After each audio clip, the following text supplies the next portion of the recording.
Olá pessoal, meu nome é Ricardo Moraes, sou professor universitário, advogado e estou gravando esse vídeo para me manifestar a respeito do tema tão caro, tão importante, que é o direito à vida do ser humano em estado embrionário de desenvolvimento, que é o tema do aborto, que está sendo muito falado, desde sempre muito polêmico, e que precisa ser realmente discutido e falado, problematizado, e algumas questões têm que ser colocadas no debate e têm que vir à tona. Eu estou gravando esse vídeo exatamente com o objetivo de trazer, pelo menos, uma questão que eu acho importante de ser compreendida, discutida, difundida, refletida, e que muitas vezes eu não vejo presente nas discussões, que é o seguinte. Em primeiro lugar,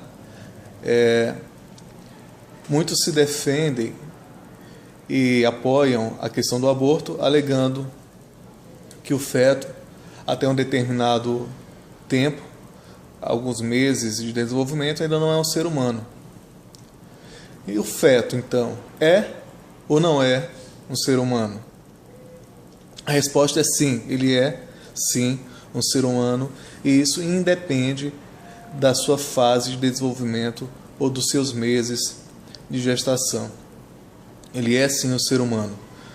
Não há nenhum argumento racional, científico, que indique que o feto não é um ser humano, muito pelo contrário.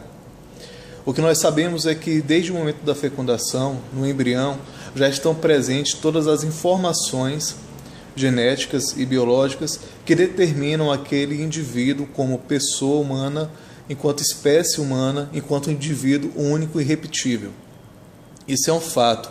Desde a concepção, ali, aquele embrião tem uma identidade genética exclusiva, certo? Ele é único, ele não é a repetição do pai, ele não é a repetição da mãe, ele não é a metade do código genético do pai nem da mãe, ele é um ser humano com sua própria identidade genética. E toda a característica que a gente encontra naquela célula é indicadora de que ali está presente toda a informação e todo o conteúdo necessário para que aquele ser humano se desenvolva desde aquela fase até a mais tenra idade. Então, o feto é sim um ser humano, ele é um ser humano em fase fetal do seu desenvolvimento. Eu gostaria de avançar um pouco mais nessa questão, fazendo você pensar a respeito do seguinte. Ninguém duvida que um idoso de 87 anos seja tão ser humano quanto um adulto de 34 anos. Ninguém duvida que um adulto de 34 anos seja tão ser humano quanto um adolescente de 16 anos. Ninguém duvida que uma criança de 3 anos seja tão ser humano quanto uma criança de 9 anos. Ninguém duvida que uma criança de 1 ano seja tão ser humano quanto um adulto de 45 anos, por exemplo.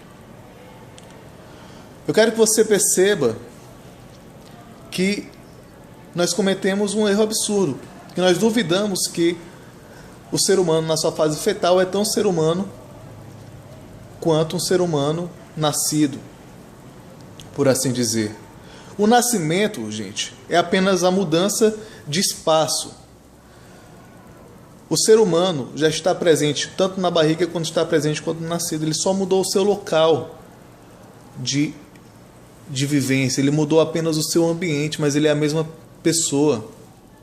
Por que nós duvidamos que ele seja ser humano quando ele estava na barriga sendo gestado?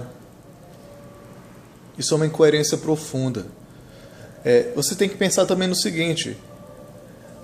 Uma criança de 3 anos de idade, ela é absolutamente diferente de uma criança de 7 anos de idade. Se você tem criança em casa, você sabe disso.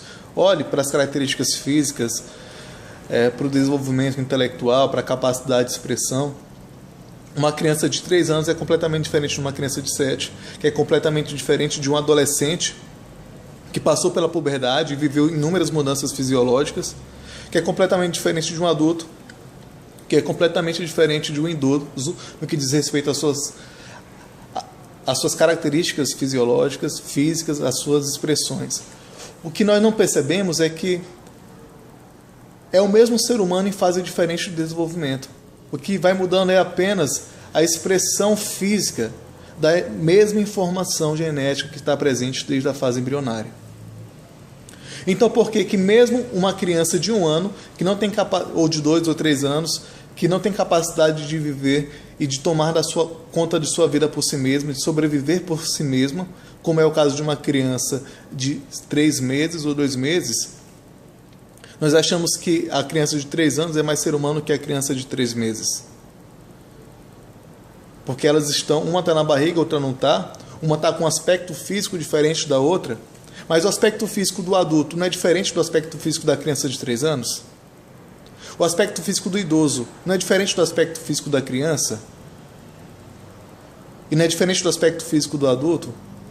E por que o ser humano na fase embrionária, porque tem um aspecto físico diferente, ele é menos ser humano do que quando ele tem um aspecto físico de uma criança, e daí em diante todas as fases nós admitimos? Nós não podemos nos pautar por essa irracionalidade que está sendo difundida. O ser humano, ele é ser humano desde o momento de sua fecundação, ali já está presente toda a informação e todo o conteúdo genético necessário para a sua existência.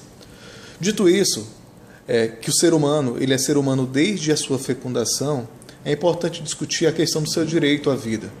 Ele, enquanto ser humano, independente da sua fase de desenvolvimento, inclusive na sua fase fetal e embrionária, ele tem direito a viver, tem direito a nascer, tem direito a vir ao mundo. E se a mãe tem direito ao seu corpo, aquele ser humano, na fase gestacional, também tem direito ao seu corpo. Também tem direito a nascer e também tem direito que o seu corpo seja assegurado, seja protegido.